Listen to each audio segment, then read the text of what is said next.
Shall we play a game? Statement from USSC.gov in response to death of Aaron Swartz. Citizens of the world. Anonymous has observed for some time now the trajectory of justice in the United States with growing concern. We have marked the departure of this system from the noble ideals in which it was born and enshrined. We have seen the erosion of due process, the dilution of constitutional rights, the usurpation of the rightful authority of courts by the discretion of prosecutors. We have seen how the law is wielded less and less to uphold justice, and more to exercise control, authority and power in the interests of oppression or personal gain. We have been watching and waiting. 2 weeks ago today, a line was crossed. 2 weeks ago today, Aaron Swartz was killed. Killed because he faced an impossible choice. Killed because he was forced into playing a game he could not win, a twisted and distorted perversion of justice, a game where the only winning move was not to play. Anonymous immediately convened an emergency council to discuss our response to this tragedy. After much heavy-hearted discussion, the decision was upheld to engage the United States Department of Justice and its associated executive branches in a game of a similar nature, a game in which the only winning move is not to play. It hasn't learned. Is Aaron going to make it play itself?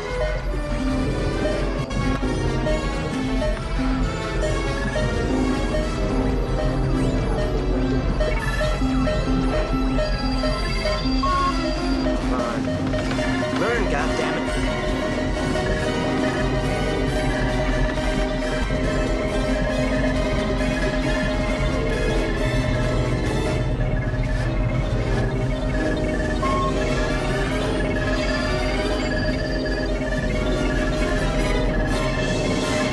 Greetings, Professor Falcon. Strange game. The only winning move is not to play.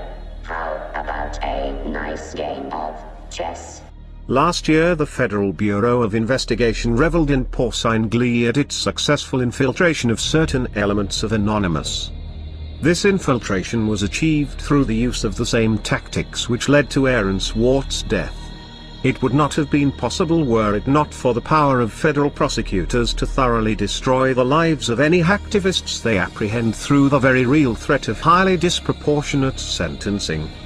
As a result of the FBI's infiltration and entrapment tactics, several more of our brethren now face similar disproportionate persecution. The balance of their lives hanging on the severely skewed scales of a broken justice system. We have felt within our hearts a burning rage in reaction to these events, but we have not allowed ourselves to be drawn into a foolish and premature response.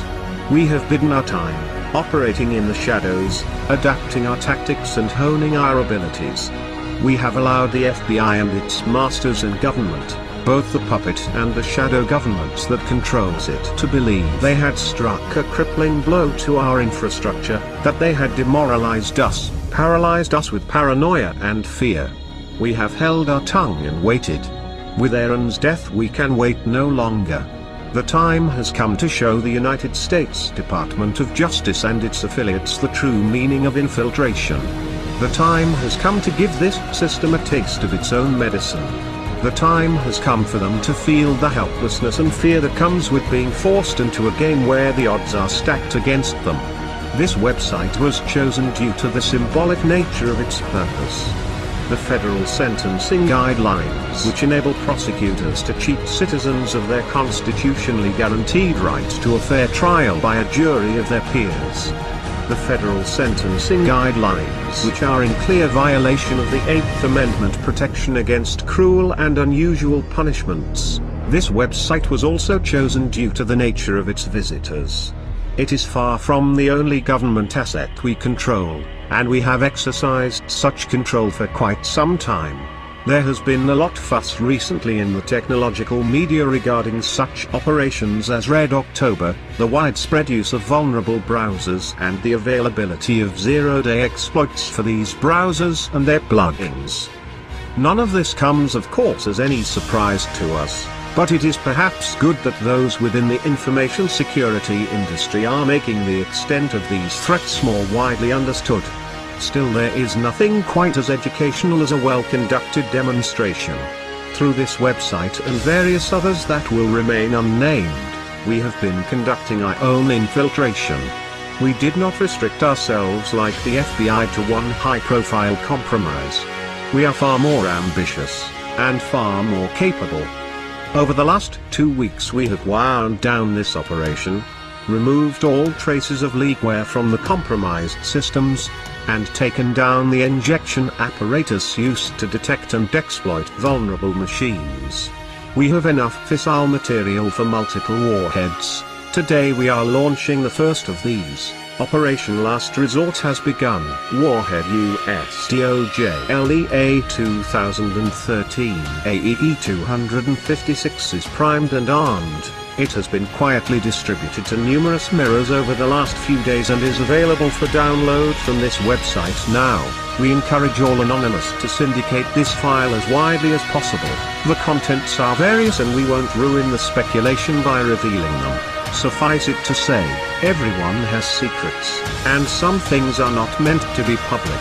At a regular interval commencing today, we will choose one media outlet and supply them with heavily redacted partial contents of the file.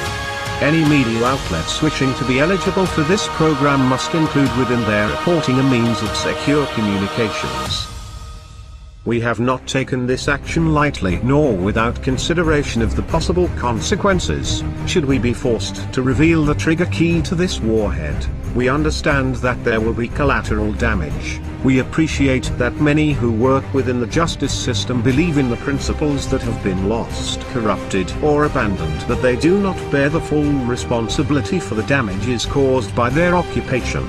It is our hope that this warhead need never be detonated. However, in order for there to be a peaceful resolution to this crisis, certain things need to happen. There must be reform of outdated and poorly envisioned legislation written to be so broadly applied as to make a felony crime out of violation of terms of service, creating in effect vast swathes of crimes and allowing for selective punishment. There must be reform of mandatory minimum sentencing. There must be a return to proportionality of punishment with respect to actual harm caused, and consideration of motive and mens rea. The inalienable right to a presumption of innocence and the recourse to trial and possibility of exoneration must be returned to its sacred status and not gambled away by pre-trial bargaining in the face of overwhelming sentences, unaffordable justice and disfavorable odds. Laws must be upheld unselectively and not used as a weapon of government to make examples of those it deems threatening to its power. For good reason the statue of Lady Justice is blindfolded. No more should her innocence be besmirched, her scales tipped, nor her sword hand-guided. Furthermore, there must be a solemn commitment to freedom of the internet, this last great common space of humanity, and to the common ownership of information to further the common good. We do not expect to be negotiated with, we do not desire to be negotiated with. We understand that due to the actions we take, we exclude ourselves from the system within which solutions are found. There are others who serve that purpose. People far more respectable than us, people whose voices emerge from the light and not the shadows. These voices are already making clear the reforms that have been necessary for some time and are outright required now.